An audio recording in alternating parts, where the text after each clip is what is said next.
So, those of you who don't know, workflow is an option that's available through PBCS that really allows you to kind of track your budgeting and forecasting processes and where they're at within ownership and approval layers within your organization.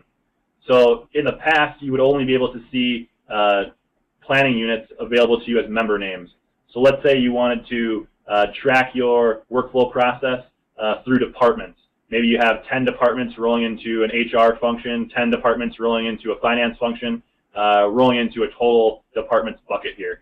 In the past, you would only be able to see the department name. So maybe your member names are, D1000 or D2000, but maybe you have an alias that describes what that specific department is actually doing within that function. Now, within the workflow process, you can actually see the aliases of those as well, which can really enhance the end user experience. It's very easy to enable this. You can actually just go into your application settings here, and then there's a checkbox for display alias. So this is going to be a new checkbox under the approvals section of application settings.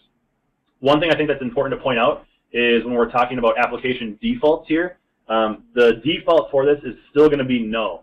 So not necessarily sure I agree with that, as I think we should probably be enabling the aliases. I think it makes for a little bit better of a end user experience.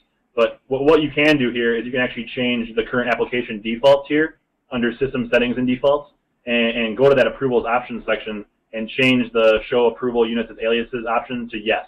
And then just instruct all of your end users to enable their custom settings to be the application defaults. And that will ensure then that everyone's seeing the aliases throughout the workflow process.